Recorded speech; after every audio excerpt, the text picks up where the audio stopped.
Et on va lire du verset 1er jusqu'au verset 18. Nous allons lire la conversion de Saul de Tarse. Bon, le contexte, c'est que l'Église a été persécutée à Jérusalem. Il y a eu un premier martyr, Étienne, qui va être lapidé. L'Église va se disperser. Et puis il y a un homme, Saul de Tarse, qui est un persécuteur de l'Église. Donc nous lisons Acte 9, verset 1er.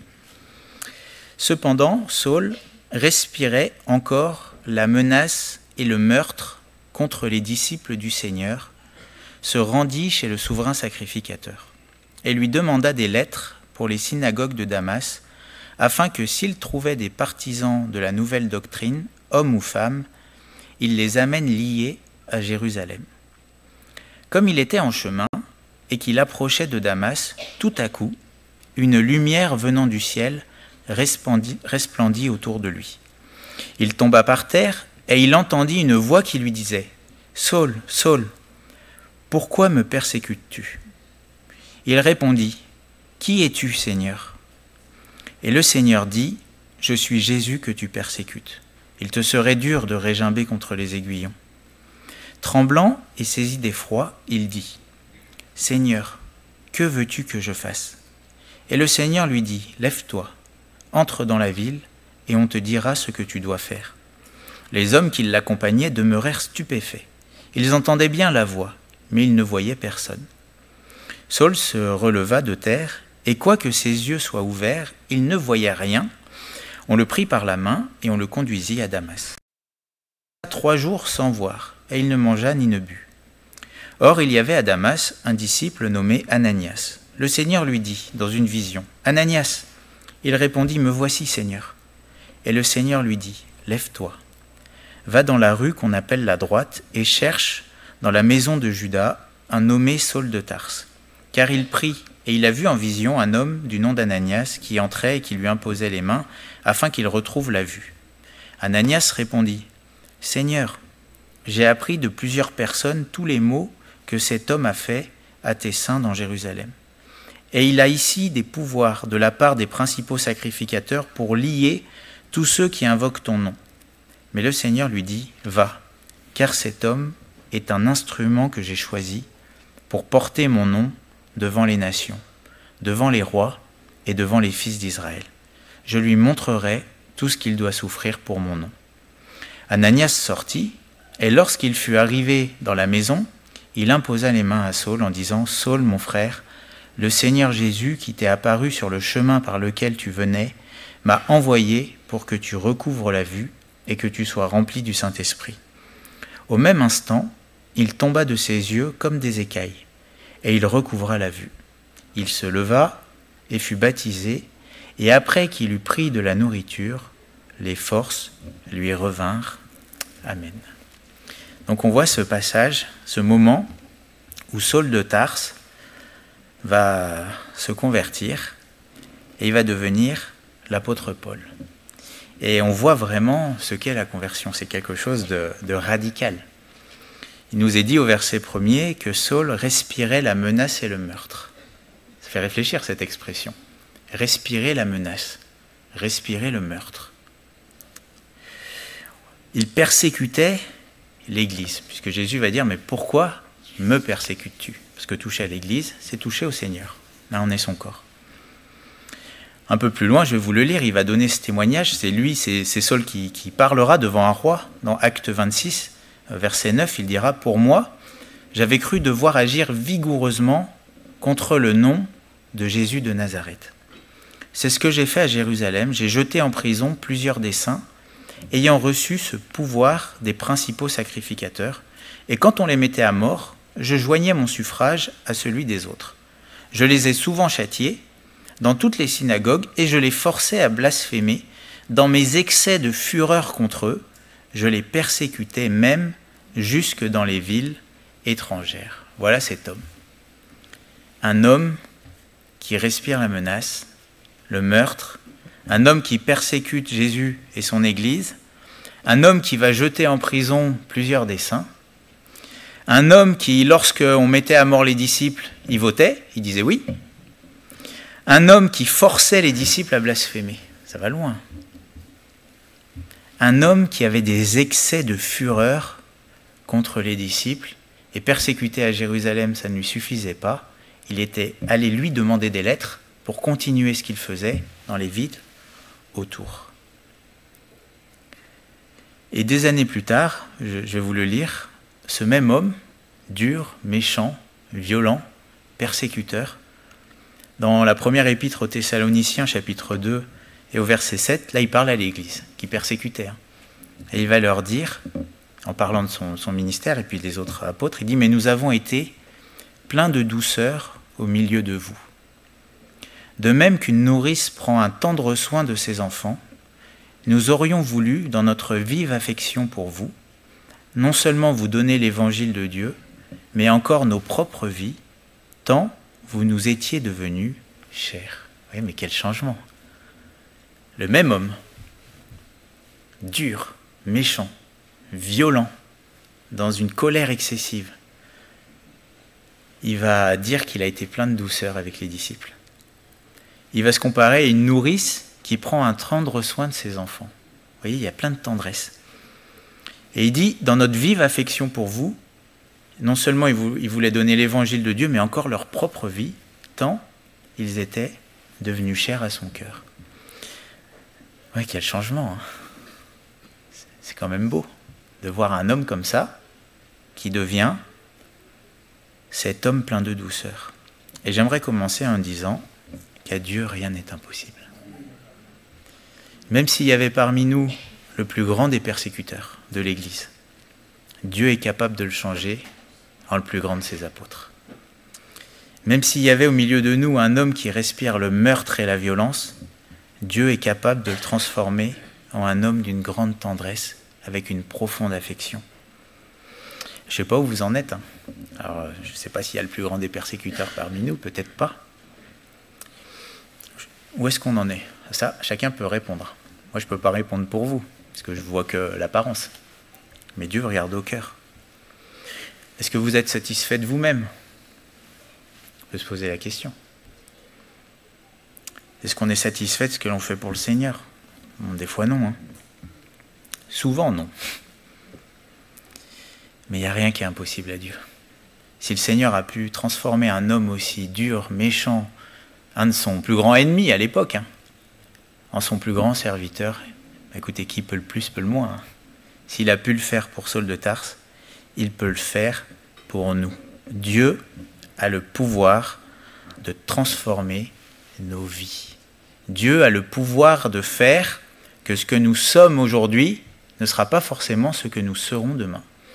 Dieu a le pouvoir de changer ce qui ne va pas dans nos vies, a le pouvoir même de changer nos résistances, et là, j'ai envie de dire quelle résistance à Dieu. Il est capable de tout transformer dans nos vies. À Dieu, rien n'est impossible. Et ce qu'il a fait pour cet homme, il peut le faire dans notre vie. Mais qu'est-ce qui s'est passé? Parce que c'est ça qu'il faut regarder. Qu'est-ce qui s'est passé pour Saul de Tarse, qui ensuite est devenu Paul? Eh bien, on voit qu'il y a eu une rencontre personnelle avec Jésus. C'est là que ça a tout changé. Tout a basculé à partir du moment où il a rencontré Jésus, ou plutôt à partir du moment où Jésus est venu à sa rencontre. Et il a tout transformé. Et on l'a lu, il y a eu comme une lumière qui est venue du ciel. C'est pas venu d'en bas, c'est venu d'en haut. Jésus est venu à la rencontre de cet homme. Et Paul va voir le Seigneur. C'est particulier, ce moment. Et on voit qu'il y a vraiment quelque chose qui se passe, parce que d'un côté, il y a cette lumière qui brille, mais quand la lumière elle a brillé, il est comme aveugle. C'est-à-dire qu'il ne voit plus rien. Pendant 3 jours, il va être aveugle. Et puis quand Ananias va venir prier pour lui, il y a comme des écailles qui vont tomber de ses yeux. Ça veut dire quoi? Ça veut dire qu'en fait, Paul, c'est une image de ce qui s'est passé dans son cœur. En fait, il ne voyait pas le Seigneur. Il persécutait Jésus, mais il ne le voyait pas. Et c'est qu'à partir du moment où il l'a vu, c'est qu'à partir du moment où les écailles des yeux de son cœur sont tombées, qu'alors il a changé. C'est quand il a vu Jésus que sa vie a complètement changé et que de persécuteur qu'il a été, il va devenir apôtre. Et c'est vrai que Paul, il l'a vécu d'une manière un peu particulière. Bon, heureusement, tous ceux qui se convertissent passent pas 3 jours aveugles, n'est-ce pas? Mais par contre, ce qu'il a vécu intérieurement, ça, tout le monde peut le vivre. Dans l'Épître aux Éphésiens, au chapitre 1er, Paul va parler à cette église d'Éphèse, et il va faire une prière, il va dire, dans Éphésiens chapitre 1er, verset 16, il dit « Je ne cesse de rendre grâce pour vous, faisant mention de vous dans mes prières. » Et qu'est-ce qu'il demande dans ses prières? Afin que le Dieu de notre Seigneur Jésus-Christ, le Père de gloire, vous donne un esprit de sagesse et de révélation dans sa connaissance, qu'il illumine les yeux de votre cœur pour que vous sachiez. Vous voyez cette expression, c'est pas pour rien que Paul a utilisé cette expression qui parle des yeux du cœur. De la même manière que lui, il a été illuminé et qu'à un moment physiquement, il y a des écailles de ses yeux qui sont tombées, c'est-à-dire qu'il était aveugle et qu'il s'est mis à voir certaines choses, de la même manière, intérieurement, on peut être aveugle. C'est-à-dire qu'on ne peut rien voir des choses de Dieu. Mais Dieu peut intervenir pour que nos yeux s'illuminent, c'est-à-dire pour que nous puissions voir les choses de Dieu. Est-ce que vous vous rappelez avant votre conversion? On n'y voyait pas grand-chose. On parlait de Jésus, mais bon, Jésus, c'était une information. On nous parlait de lui. Et c'est pas parce qu'on nous parlait de lui que ça voulait dire qu'on le voyait, qu'on le percevait, spirituellement parlant. Mais il y a eu un moment, et j'ai entendu dans les prières, beaucoup en ont parlé, il y a eu un moment où Dieu s'est révélé à nous. C'est-à-dire qu'il est intervenu pour que nous puissions percevoir, voir ce qu'il est vivant et qu'il a agi dans notre vie. Et quand Paul y prie, dans Éphésiens 1, 17, il demande que Dieu leur donne un esprit de sagesse et de révélation. La Bible parle qu'il faut une révélation de la part de Dieu pour qu'on puisse le connaître. Le mot révélation, ça veut dire quoi? Révéler, c'est un mot qui veut dire enlever le voile sur quelque chose. C'est-à-dire que des fois, les choses sont cachées, et puis pour qu'on puisse les voir, il faut que le voile soit ôté. Je ne sais pas si... Elle est simple, cette image. Une fois, j'avais vu, vous savez, des fois, ils présentent des nouvelles voitures. La voiture, elle est sous un voile. On ne peut pas la voir. Puis à un moment, ils enlèvent le voile, et tout le monde voit la belle voiture. Vous voyez, c'est la révélation les gens sont là pour ça. Bon, spirituellement parlant, c'est un peu pareil. Il y a des choses qui, si le voile n'est pas ôté, s'il n'y a pas une intervention de Dieu, on ne peut pas le voir. Et Paul, il agissait, il était persécuteur parce qu'il ne voyait pas Jésus. Il ne comprenait pas ce que Jésus avait fait. Il ne croyait pas en lui. Et puis il y a un moment où il y a eu la lumière, où les écailles sont tombées, et il a vu le Seigneur. Et ça, on le voit dans toute la parole. Il faut que Dieu intervienne. Par exemple, à un moment, c'est dans Luc au chapitre 9 et au verset 45, Jésus leur parle, il nous est dit, mais les disciples ne comprenaient pas cette parole. Elle était voilée pour eux, afin qu'ils n'en eussent pas le sens, et ils craignaient de l'interroger à ce sujet. Donc on voit que des fois, il y a même des moments avec ses disciples qui étaient avec lui. Jésus parlait, mais ce qu'il leur disait, c'est comme si ça passait pas. Les disciples étaient incapables de comprendre ce que Jésus leur disait, et on a cette expression, c'était voilé pour eux. C'est-à-dire que ce que Jésus leur disait, ils ne pouvaient pas vraiment saisir le sens, parce qu'il y avait comme un voile sur les paroles de Jésus. Et des fois, c'est pareil, on entend l'évangile, on lit des versets, on se dit, mais je ne comprends pas. Il y a sûrement quelque chose derrière que je n'ai pas saisi. Je me doute bien qu'il y a quelque chose, mais je ne le vois pas. Il y a comme un voile. Et le voile, il n'y a que Dieu qui peut l'enlever. Et d'ailleurs, c'est pour cela que Paul y prie. Il prie que Dieu donne un esprit de sagesse, de révélation, qui illumine les yeux de votre cœur. Donc Paul savait que de lui-même, il ne pouvait pas amener cette révélation. Il fallait que ça vienne d'en haut. Est-ce que je prie pour que le Seigneur se révèle? Vous savez, ce n'est pas l'œuvre d'un pasteur. Ce n'est pas l'œuvre d'une église, ce n'est pas l'œuvre d'une dénomination. C'est Dieu qui se révèle. Et cette révélation, je le répète, mais ça ne peut venir que d'en haut. Dans Matthieu 16 et au verset 17, Jésus va parler, il va dire à Pierre, parce qu'il va faire un petit sondage, il va dire qui dit-on que je suis? Et puis il y a l'apôtre Pierre qui va dire tu es le Christ, le Fils de Dieu.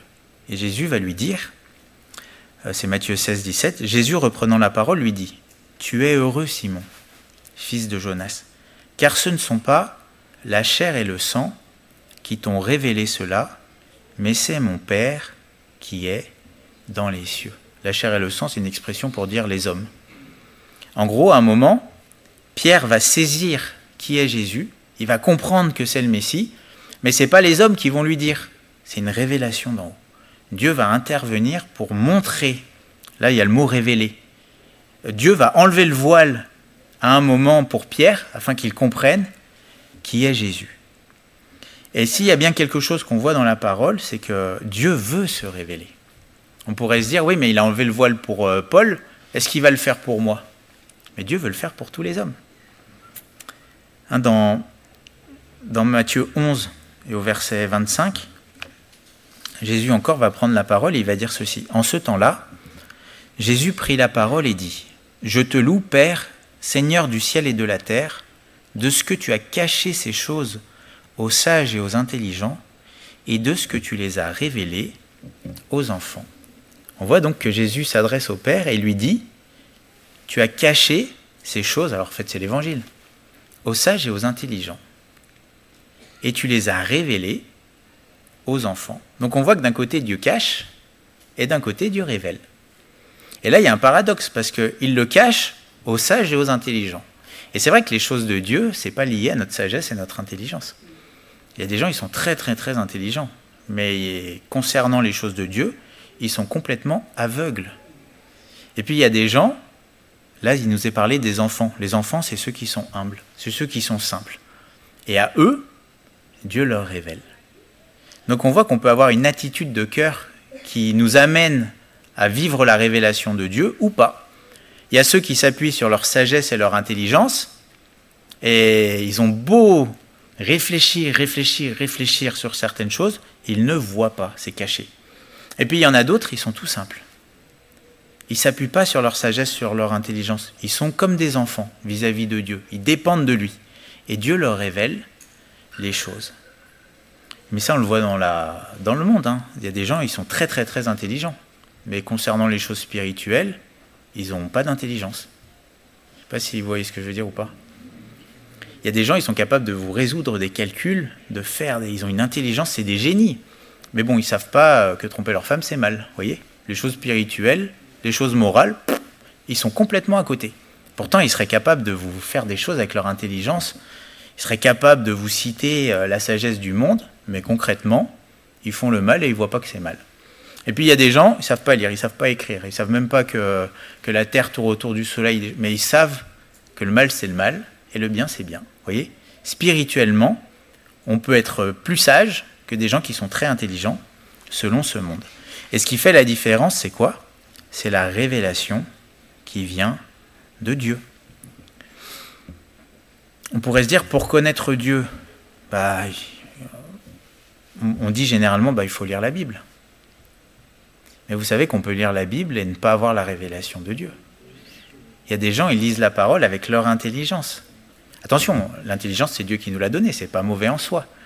Mais c'est une chose que de s'appuyer sur son intelligence, c'en est une autre que d'avoir une attitude de cœur qui consiste à chercher à ce que Dieu intervienne. Dans la parole, on voit qu'il y avait les pharisiens qui sondaient les Écritures. Paul était un pharisien, c'est-à-dire c'était des gens qui connaissaient par cœur des portions entières de la Bible. Et pourtant, ils ne voulaient pas venir à Christ. Et Jésus leur dira, vous sondez les Écritures, mais vous ne voulez pas venir à moi. Il y en a, aujourd'hui, ils connaissent plein de choses de Dieu, mais vraiment plein de choses. Et c'est étonnant de voir que des fois, certains théologiens qui ont une connaissance poussée, plus que nous tous réunis de la parole, des fois, ils n'y croient pas. Ils parlent de Dieu comme un objet, comme de la philosophie, mais ils n'ont pas eu la révélation qui vient de Dieu, en sorte qu'ils en parlent beaucoup, mais leur vie démontre qu'en fait, ils ne le connaissent pas. Bon. Et donc, on voit dans la parole ce besoin de révélation. Mais la parole, surtout que j'avais à cœur pour ce matin, c'est que quand on regarde l'échange qu'il y a eu entre le Seigneur et Paul, il va poser deux questions. Deux questions. C'est vrai qu'il va poser une question et il va dire au Seigneur, c'est au verset 6, on l'a lu, « Seigneur, que veux-tu que je fasse ?» Donc il a une révélation, mais lui, ce qu'il va demander à Dieu, c'est un moment de savoir qu'est-ce qu'il faut qu'il fasse pour le Seigneur. Mais avant cette question-là, il y en a une autre qui va poser. C'est celle qu'on voit au verset 5. Quand la lumière va briller, Paul il va dire une question. C'est une toute petite question, mais c'est une petite question qui peut nous amener loin. Il va lui dire « Qui es-tu, Seigneur ?» Paul va poser cette question, il va dire à Jésus « Qui es-tu, Seigneur ?» Est-ce que vous êtes déjà arrêté sur cette question? Avant de lui poser la question « Que veux-tu que je fasse ?» il va lui demander « Mais qui es-tu » Et là, il y a une clé pour nous. Souvent, on cherche à savoir qu'est-ce qu'il nous faut faire pour Dieu. Mais en réalité, ce que Paul a voulu savoir en tout premier, c'est pas ce qu'il devait faire, c'était qui était Dieu. Qui es-tu, Seigneur? Est-ce que vous avez déjà posé cette question à Dieu? Qui es-tu? Alors des fois, on peut le dire différemment. On peut dire, Seigneur, j'aimerais te connaître. J'aimerais savoir qui tu es. Ou en d'autres mots, on pourrait dire, Seigneur, j'ai besoin que tu te révèles à moi. J'ai besoin que tu te montres, que tu me montres qui tu es. Parce que par mon intelligence, par ma sagesse, je ne peux pas. J'ai besoin que tu te révèles à moi. Et on voit dans la parole que dans la Bible, on peut faire plein de choses sans connaître Dieu. On peut avoir une vie d'église sans le connaître, sans savoir qui il est. Dans 1 Corinthiens 15, verset 34, Paul il va dire à cette église de Corinthe, « Revenez à vous-même comme il est convenable et ne péchez point, car quelques-uns ne connaissent pas Dieu. Je le dis à votre honte. » Quelques-uns ne connaissent pas Dieu. Ça veut dire quoi? Ça veut dire qu'on peut être dans une église, on peut faire toutes sortes de choses, on peut chanter des cantiques sur Dieu, on peut prier Dieu, on peut participer à toutes sortes d'activités sans réellement le connaître, sans savoir qui il est. Et même, on voit, c'est dans Jean au chapitre 14 et au verset 9, que Jésus va dire à l'un de ses disciples qui a été 3 ans avec lui sur terre, Jésus va lui dire, parce qu'il va poser une question, et cette question, elle va révéler quelque chose. Dans Jean 14, 9, Jésus va lui dire, « Il y a si longtemps que je suis avec vous, et tu ne m'as pas connu, Philippe. » Ça fait réfléchir. Philippe, pourtant, il avait entendu la parole de Dieu. Pourtant, il va pratiquer la parole de Dieu. Philippe, il va voir les miracles de la part de Jésus. Et lui, il va les voir, les miracles qui sont faits par la main de Jésus. Quand on lit les évangiles, on voit qu'il va participer aux miracles. Dieu va les utiliser pour faire des miracles. Et pourtant, au bout de 3 ans, Jésus va lui dire « Tu ne m'as pas connu ». Ça fait réfléchir. Est-ce que je connais Jésus? Est-ce que je connais Dieu? Parce que je peux faire toutes sortes de choses pour lui, sans le connaître. Et je pense qu'il ne faut pas se croire supérieur ou meilleur que Philippe. On peut des fois passer des années à faire des choses pour Jésus. On peut des fois avoir des brides de connaissance de Jésus, mais pas véritablement le connaître. On peut passer une vie à faire des choses pour Dieu sans le connaître véritablement. On peut même persécuter Dieu au nom de Dieu. C'est ce que faisait Paul. Paul, il le faisait pour Dieu. Et pourtant, il persécutait Jésus. Pourquoi? Parce qu'il ne le connaissait pas. Et nous, on se dit que quand on regarde la vie de Paul, que le but de Paul, c'était d'ouvrir des églises. C'était de parcourir le monde pour prêcher l'évangile, d'organiser des voyages missionnaires. Et on a l'impression que Paul, il a posé que cette question, mais que veux-tu que je fasse? Mais le secret de Paul, parce que Paul dira qu'il a fait plus que tous les autres apôtres, c'était que la question, le but de sa vie, c'était pas de savoir ce que Dieu voulait faire, voulait qu'il fasse. Le but de Paul, c'était de connaître Dieu. Connaître Dieu. Des fois, on peut être plus absorbé par le service, par la vie d'église, par les choses à faire pour Dieu, par le témoignage, par toutes sortes de choses, plutôt que par Dieu lui-même. Vous connaissez ce passage où il y a Marthe et Marie.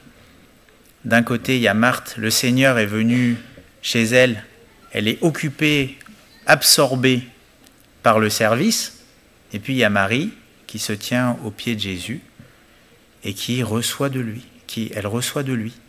Vous voyez, des fois, on peut être plus absorbé par le service pour le maître que par le maître. Mais le plus important, ce n'est pas ce que moi je peux faire pour Jésus. Le plus important, c'est qui est Jésus.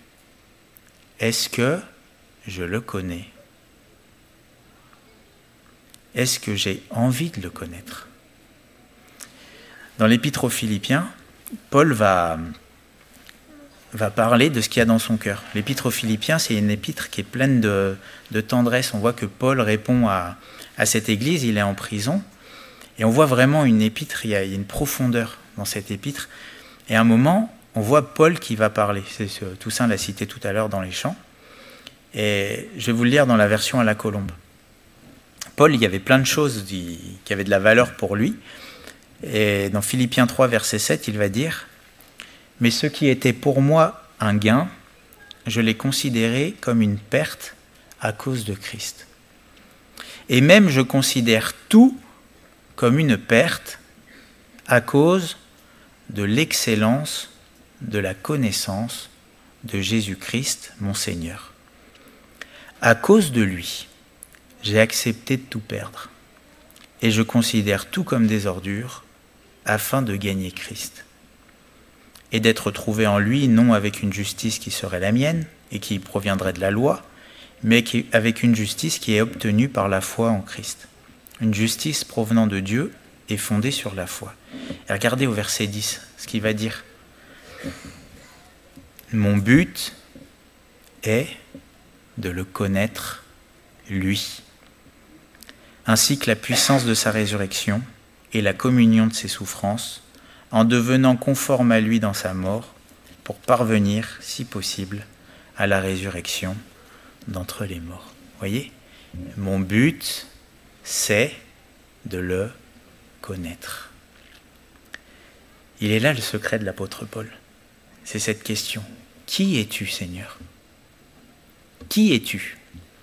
En fait, j'aurais pu m'arrêter là. Cette simple question. Est-ce que je me la pose? Est-ce que je lui pose? Est-ce que le but de ma vie, c'est de le connaître lui, ou c'est autre chose? Parce que on voit que la vie de disciple, en fait, ou même l'évangile, la Bible, c'est pas juste de dire à l'homme de faire ceci et de ne pas faire cela. L'évangile, le but, c'est pas de dire qu'il faut aller là et pas aller là. Tant de fois ou... Non, le but de l'évangile, c'est de révéler Christ. L'évangile, si on regarde bien, c'est ce que Jésus a fait pour nous. C'est la venue de Jésus. Ça nous parle de Jésus. Et le but de la vie chrétienne, en réalité, c'est de connaître le Seigneur. Mais pas intellectuellement. De le connaître véritablement. Parce qu'il ne faut pas confondre le fait de savoir des choses sur Dieu et connaître Dieu. Vous voyez? Est-ce que, je ne sais pas, vous connaissez Monsieur Macron? Je prends un exemple. Est-ce que vous le connaissez? Est-ce que vous connaissez le nom de sa femme? Hein? Est-ce que vous saviez où il était hier? Ah? Est-ce que vous saviez ce qu'il... Ben, vous le connaissez alors? Ah ben il y en a, ils connaissent Dieu comme ça. C'est la même chose. C'est pas parce que je connais des informations sur quelqu'un que je connais la personne. Connaître, ça a vraiment une notion d'intimité. C'est dans ce sens-là qu'il faut comprendre. Et dans Jean 15, verset 15, Jésus va parler à ses disciples et il va leur dire « Je ne vous appelle plus serviteur, parce que le serviteur ne sait pas ce que fait son maître, mais je vous ai appelé ami, parce que je vous ai fait connaître tout ce que j'ai appris de mon Père. » Vous voyez, ce que Dieu veut, c'est cette amitié, cette intimité. Le but de la vie de disciple, c'est avant de faire, c'est d'être avec Jésus et c'est le connaître. Et en fait, on voit dans la parole qu'on peut servir Dieu sans le connaître. Et on le voit dans la parole d'ailleurs que cette connaissance, elle est graduelle. Vous voyez, par exemple, je pensais à Jacob. Jacob, à un moment, il a fait une expérience. Il y a un endroit, il l'a appelé Bethel. Puis quelques années après, il va faire une autre expérience, où là, il va connaître Dieu plus en profondeur. Vous voyez ? Et il va revenir à Bethel, et là, il va refaire un monument, il va l'appeler El Bethel. C'est-à-dire que Bethel, ça veut dire la maison de Dieu. Et après, quand il revient, il dit le Dieu de la maison de Dieu. Vous voyez ? Dans le sens, il a une révélation plus profonde. On peut servir Dieu sans le connaître véritablement. On peut entendre Dieu nous parler sans le connaître. À un moment, Samuel, vous savez, quand il était dans la tente, Dieu l'appelait, il entendait, mais il ne savait pas que c'était Dieu. Vous voyez, on peut même entendre Dieu nous parler, mais ce n'est pas parce que Dieu me dit quelque chose, que je reçois les choses qu'il me dit, que ça veut dire que je le connais. Connaître, il y a une notion de profondeur. Là, Jésus parle d'amitié. Un ami, c'est un lien qui est fort. C'est une connaissance qui est forte. Vos amis, les amis que vous avez, vous savez comment leur faire plaisir. N'est-ce pas ? Les amis que vous avez, vous savez à peu près ce qu'ils font. Vous savez ce qu'ils aiment. Vous connaissez des choses que les autres ne connaissent pas. C'est ça l'amitié. Et en fait, on voit que dans notre vie, il y a un lien entre le fait de connaître Dieu et ce que notre vie va devenir. Parce que si Paul est devenu ce qu'il a été, c'est parce que son but, c'était de connaître Dieu. Pas de faire, mais de connaître Dieu. Parce qu'on peut servir Dieu sans le connaître. Mais par contre, quand on le connaît, on ne peut pas ne pas le servir. On peut servir Dieu un peu comme nous on veut. Mais quand on connaît Dieu, on peut le servir vraiment comme lui il veut. Parce qu'on le connaît. Jésus va dire ceci, c'est dans Jean 17, verset 3. Il va dire « Or la vie éternelle, c'est qu'ils te connaissent, toi, le seul vrai Dieu, et celui que tu as envoyé, Jésus-Christ. » Vous voyez, la vie éternelle. C'est quoi la vie ? La vie éternelle, c'est de connaître Dieu. C'est pas d'aller à l'église. C'est pas de faire ceci ou faire cela pour Dieu. C'est de le connaître. Connaître Dieu. Plus je connais Dieu, plus il y a la vie de Dieu en moi. C'est lié. Dans Jean 17, verset 26, un peu plus loin, il leur dit « Je leur ai fait connaître ton nom, et je leur ferai connaître. Je le leur ferai connaître, afin que l'amour dont tu m'as aimé soit en eux, et que je sois en eux. » Vous voyez, l'amour de Dieu. Quand on connaît Dieu, un homme qui connaît Dieu, qui connaît de plus en plus Dieu, il est de plus en plus rempli d'amour. Quelqu'un qui a cette intimité avec Dieu, qui est amour, quand on comprend, qu'on connaît l'amour de Dieu de plus en plus profondément, vous savez, ça ne nous laisse pas comme on est. Vous avez vu Paul ? Quel amour il a eu ? Il était prêt à se sacrifier, alors qu'avant il les tuait. Et l'amour de Dieu qui l'a transformé. Dans 2 Pierre, chapitre 1er, verset 2, il nous est dit que la grâce et la paix vous soient multipliées par la connaissance de Dieu et de Jésus, notre Seigneur. Là, c'est écrit que la grâce et la paix vous soient multipliées. Comment ? Par la connaissance de Dieu. Vous savez, quand on connaît Dieu, on est dans la grâce. Dieu nous a fait grâce. On fait grâce. Quand on connaît Dieu, là, c'est écrit la grâce et la paix. Est-ce que quelqu'un qui connaît Dieu, il est en paix ? Pourquoi ? Parce que les circonstances vont bien ? Pourquoi ? Parce qu'il le connaît. Il sait qu'avec le Dieu qu'on a, on n'a pas à s'inquiéter. Il sait que tout peut être détruit et qu'on peut quand même demeurer dans la paix, pas à cause de nous ou à cause de ce qu'on fait, mais à cause de qui il est. Qui es-tu, Seigneur? 2 Pierre chapitre 1er verset 3, il nous est dit que sa divine puissance nous a donné tout ce qui contribue à la vie et à la piété au moyen de la connaissance de celui qui nous a appelés. Là, il nous est parlé de la vie, encore, et de la piété. Plus je connais Dieu, plus je suis pieux. C'est-à-dire que je ne fais pas la comédie. Vous savez, il y a des gens qui font la comédie. Ils sont ici ce qu'ils ne sont pas à la maison. Ici, ils ont l'air doux. À la maison, ils sont horribles. Ils ont l'air gentils, mais en fait, ils sont méchants avec leur famille. Vous savez, ça, c'est ceux qui ne sont pas pieux. C'est des comédiens. L'évangile, c'est pas ici que ça se voit. C'est à la maison. Vous êtes d'accord? Et puis, on peut faire la comédie devant les hommes, mais Dieu vous voit. Et puis, c'est vrai que nous, il faut connaître Dieu. Mais Dieu, il nous connaît. Il a appelé Saul par son nom. Saul. Il a appelé Ananias par son nom. Donc, il sait très bien ce que l'on est. Bon. Mais autant Dieu nous connaît, c'est une chose, mais nous, quand on le connaît, lui, ça change notre vie. Et connaître Dieu, ça nous libère de cette hypocrisie et ça nous amène à être de plus en plus pieux. Connaître Dieu, j'ai noté aussi, ça amène une véritable repentance. Parce que comment est-ce que je peux vraiment me repentir si je ne sais pas qui est Dieu? Comment est-ce que je peux savoir véritablement ce qu'est le péché si je ne sais pas qui est Dieu? Parce que le péché, avant d'être quelque chose qu'on fait vis-à-vis des autres, c'est quelque chose que l'on fait vis-à-vis de Dieu. Et quand on regarde les personnes qui se sont véritablement repenties, pas qui ont eu des vagues regrets à cause des conséquences de ce qu'ils ont fait, mais ceux qui se sont véritablement repentis, ils se sont repentis vis-à-vis de Dieu. Quand on voit David, par exemple, qui se repent, il va dire « Mais contre toi seul, j'ai péché ». Pourtant, il avait fait un adultère, tué son ami, mais il connaissait. À un moment, il y a eu une révélation de Dieu. Il savait que quand il fait le mal, c'est avant tout vis-à-vis de Dieu. C'est une offense au Créateur. Et ça va tellement loin, cette notion de connaissance, que dans 1 Jean au chapitre 2, il nous est dit ceci, si nous gardons, c'est 1 Jean 2, verset 3, si nous gardons ses commandements, par là nous savons que nous l'avons connu.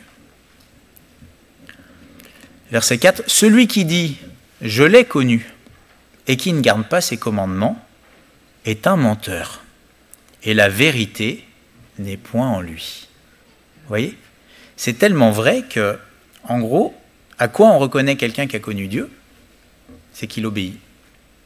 Et quelqu'un qui n'obéit pas, c'est la preuve qu'il n'a pas connu Dieu. Vous voyez à quel point la connaissance de Dieu amène l'obéissance dans notre vie. Parce que si on désobéit à Dieu, c'est qu'on ne sait pas véritablement qui il est. Quand on sait qui il est, ça amène l'obéissance. Et on pourrait parler de toutes sortes de choses. Et on voit que ne pas connaître Dieu, ne pas chercher à connaître Dieu, ça a aussi des conséquences dans nos vies. Dans Romains 1, verset 28, il y a toute une liste de péchés. Et il nous est dit, c'est Romains 1, 28, comme ils ne se sont pas souciés de connaître Dieu, Dieu les a livrés à leur sens réprouvé. Vous voyez, ils ne se sont pas souciés de connaître Dieu. Alors on pourrait se dire, ça c'est les gens du monde. Mais est-ce que vous croyez qu'on ne peut pas aller à l'église et ne pas se soucier de le connaître? 1 Thessaloniciens 4, verset 5, il nous est dit qu'il ne faut pas nous livrer à une convoitise passionnée comme les païens qui ne connaissent pas Dieu. Vous voyez, les passions, les convoitises, les désirs immodérés, c'est une conséquence de ne pas connaître Dieu. En fait, j'ai besoin de connaître Dieu. C'est mon besoin premier. Et peut-être que je suis venu en me posant la question, Seigneur, qu'est-ce que tu veux de moi? Mais en fait, la vraie question que je devrais me poser d'abord, c'est Seigneur, qui es-tu? Parce que quand je le connais, ma vie est transformée. Et en réfléchissant un petit peu sur ma vie, enfin ça c'est un témoignage personnel, mais en fait, moi je peux dire qu'à chaque fois que j'ai pu avancer dans ma vie, qu'il y a eu des changements, ça a toujours été lié à une révélation de Christ, à quelque chose que je n'avais pas compris par rapport à lui. Et plus je le connais, plus ma vie change dans le bon sens. Et plus j'oublie, plus il y a des choses que je ne me soucie plus il y a le mal qui revient. C'est la connaissance de Dieu qui change une vie. C'est pas ce que je fais. En gros, le plus important pour nous, c'est pas de regarder à nous-mêmes qu'est-ce qu'on peut faire pour Dieu. C'est regarder à Dieu, à qui il est, ce qu'il a fait, et c'est ça qui transforme notre vie et qui nous amène, nous, à faire des choses pour lui. Alors je vais poser cette question. Qui veut connaître Dieu ? Qui veut faire cette prière comme l'apôtre Paul ? Qui es-tu, Seigneur ? Qui veut faire du but de sa vie connaître Dieu ? Connaître Jésus-Christ. Alors comment faire pour le connaître ? Il faut qu'il y ait une révélation. Et comment faire pour qu'il y ait une révélation ? Il faut lui demander, tout simplement. Est-ce que quelqu'un qui demande à Dieu que Dieu se révèle, Dieu va se révéler ? Oui. Ça, c'est dans sa volonté. Si Paul prie pour que les yeux du cœur soient illuminés, pour que les Corinthiens aient un esprit de révélation dans la connaissance de Christ, afin qu'ils sachent, c'est ce que Dieu veut faire. Et vous savez que la Bible dit que quand on demande à Dieu quelque chose selon sa volonté, il nous écoute et il nous donne la chose que nous lui avons demandée. Mais encore, il faudrait que je lui demande de tout mon cœur. Parce que c'est une chose de répéter une prière, mais c'en est une autre qui y mette le cœur. Et que cette prière, ça soit vraiment la nôtre. Ce qu'on a lu dans Romains 1, 28, comme ils ne se sont pas souciés de connaître Dieu. Est-ce que j'ai le souci de connaître Dieu ? Comment est-ce qu'on peut connaître Dieu ? On voit aussi dans la parole que c'est en se tournant vers Jésus-Christ. Jésus dira, c'est dans Jean 17, 26, on l'a lu tout à l'heure, mais « Je leur ai fait connaître ton nom, et je le leur ferai connaître, afin que l'amour dont tu m'as aimé soit en eux, et que moi je sois en eux. » C'est Dieu qui nous fait connaître, c'est Jésus qui nous fait connaître qui est Dieu. Et le meilleur moyen de chercher à connaître Dieu, c'est de regarder à Jésus. Jésus, il nous est dit dans l'Épître aux Hébreux qu'il est l'image du Dieu invisible. Ça veut dire quoi ? Ça veut dire qu'il rend visible qui est le Dieu invisible. Et si à un moment je veux connaître qui est Dieu, il faut que je regarde à Jésus. À chaque fois que les hommes se font une image de Dieu, ils font n'importe quoi. Parce que ce n'est pas à nous de dire qui est Dieu. C'est Dieu qui doit nous le révéler lui-même à nous. Et dans la parole, on voit qu'à chaque fois, c'est Dieu qui se révèle. Ça vient de lui. Et le point culminant de la révélation, c'est Jésus. Des fois, on se dit, mais pourquoi Dieu a dit, tu ne feras pas d'image taillée, de représentation ? Oui, parce que ce n'est pas à nous de représenter Dieu. C'est à lui de se révéler.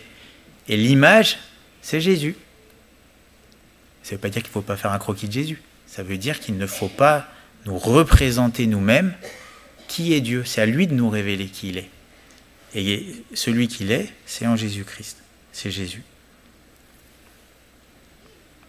Dans 2 Corinthiens 3, verset 15, on peut le lire, c'est écrit, de ceux qui lisent la parole, mais qui ne veulent pas venir à Jésus.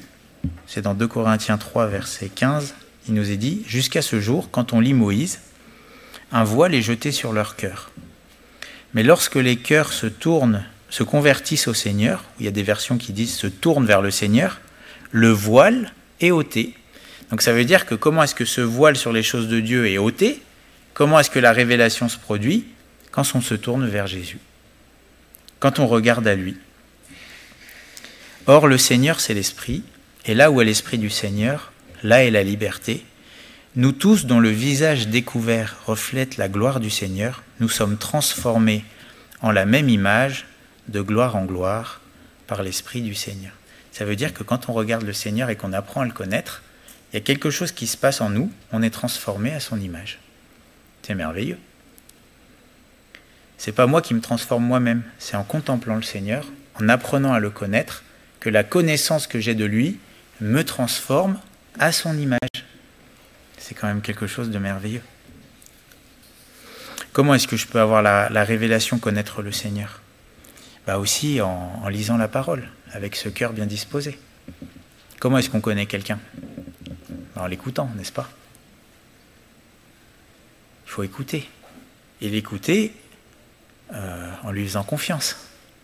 Parce que quand on écoute quelqu'un et qu'on ne lui fait pas confiance, on est incapable de le connaître en réalité. C'est la foi qui nous permet de connaître quelqu'un.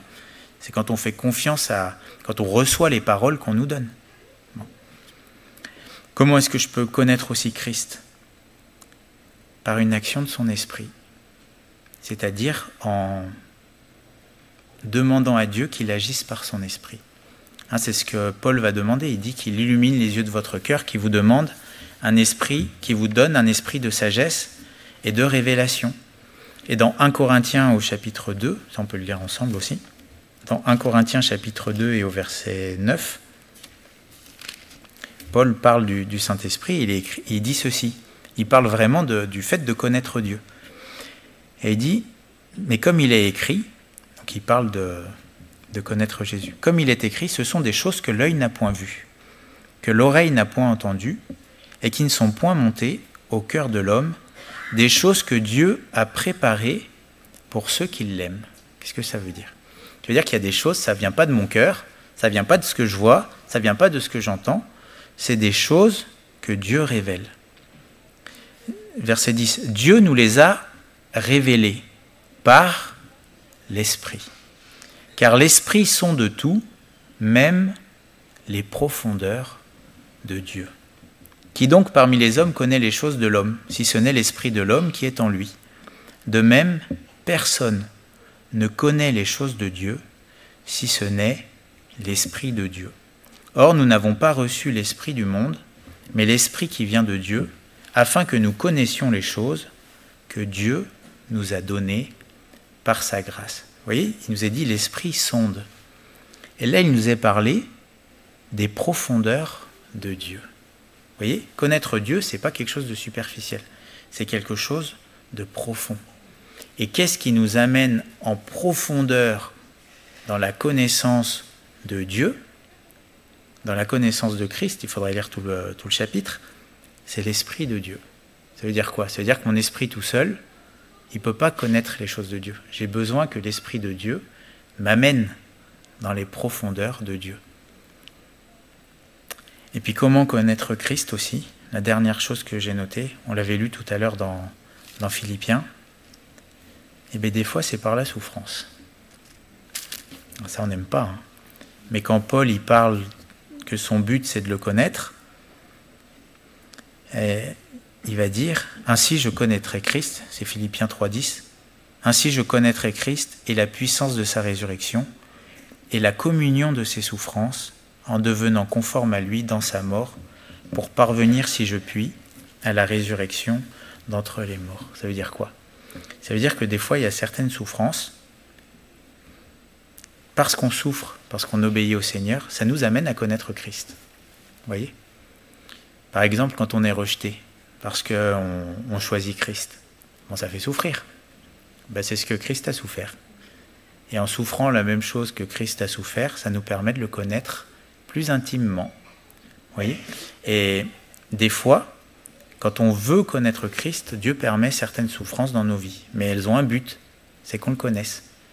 Et Paul avait compris que ces souffrances dans sa vie, elles avaient un sens.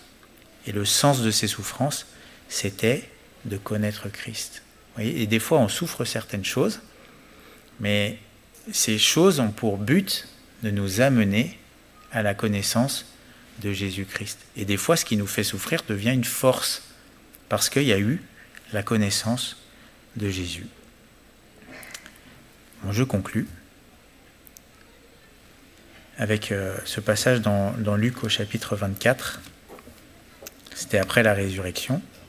Il y a 2 disciples qui sont tout tristes, parce que Jésus a été crucifié. Et pourtant, on leur a dit qu'il était ressuscité, mais ils n'y croient pas. Et dans Luc 24, au verset 30, un moment, on peut prendre à partir du verset 29, donc Jésus fait route avec eux, il leur parle des Écritures. Et il voulut paraître aller plus loin. Hein? Mais au verset 29, c'est écrit « Mais ils le pressèrent en disant « Reste avec nous, car le soir approche, et le jour est sur son déclin. » Et il entra pour rester avec eux. Pendant qu'ils étaient à table avec eux, il prit le pain. Et après avoir rendu grâce, il le rompit et le leur donna. Alors, leurs yeux s'ouvrirent et ils le reconnurent, mais il disparut de devant eux. Vous voyez, à un moment, c'est quand Jésus va prendre le pain et va le rompre, il nous est dit, leurs yeux s'ouvrirent. Parce qu'avant, ils étaient empêchés de le reconnaître. Vous voyez, c'est quand ils vont partager le repas, qu'il y a quelque chose qui va se passer dans leur cœur. Et puis j'invite les frères pour préparer le saint repas. Mais s'il y a bien un moment où Dieu peut se révéler à nous, c'est bien celui-là.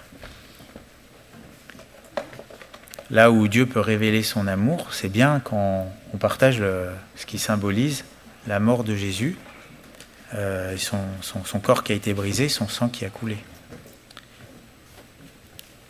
Alors j'aimerais simplement poser cette question, et le but de cette exhortation est toute simple. C'est de vous amener à chercher à connaître Dieu. Parce que moi, je ne peux pas vous le révéler. L'Église ne peut pas vous le révéler. C'est lui qui se révèle. Mais il se révèle quand on a une attitude de cœur qui consiste à vouloir qu'il se révèle à nous. Une attitude de cœur qui consiste à ne pas s'appuyer sur son intelligence, sur sa sagesse, mais à être humble. Une attitude de cœur qui consiste à demander à ce qu'au final, il y ait une action de l'Esprit dans nos vies qui nous révèle qui est Christ au travers des Écritures. Dans Osée 6, verset 6, c'est Dieu qui parle, il dit « Car j'aime la piété et non les sacrifices, et la connaissance de Dieu plus que les holocaustes. » Et s'il y a bien quelque chose que Dieu aime, c'est qu'on cherche à le connaître. Plus vous connaîtrez Dieu, plus votre vie sera transformée et plus elle changera, plus il y aura des bonnes répercussions. Moins vous cherchez à connaître Dieu, ou plus vous vous éloignez de lui, plus vous l'oubliez, plus vous oubliez ce que Dieu vous a déjà révélé, plus il y aura le mal qui reprendra sa place dans votre vie. Tout dépend du fait de vouloir le connaître ou non. Que ce moment puisse servir à ce que le Seigneur se révèle à nous et nous amène plus loin dans la révélation et dans la connaissance de Jésus-Christ. Amen. Merci Père pour ta grâce. Et merci, c'est vrai, parce que s'il y a eu des changements dans notre vie, si nos vies ont été transformées, ce n'est pas à cause de nos efforts, mais c'est parce qu'un jour, tu t'es révélé à nous et tu nous as fait connaître qui était Christ, tu nous as fait connaître ton amour, et c'est cette révélation qui nous a transformés. Et Seigneur, ce que nous voulons, c'est ne pas nous arrêter à ce que nous avons déjà reçu, ou même pire, oublier ce que tu nous as déjà montré, mais nous voulons, Seigneur, te connaître, et nous voulons savoir qui tu es. Non pas intellectuellement, mais nous voulons te connaître en profondeur, nous voulons te connaître de manière intime.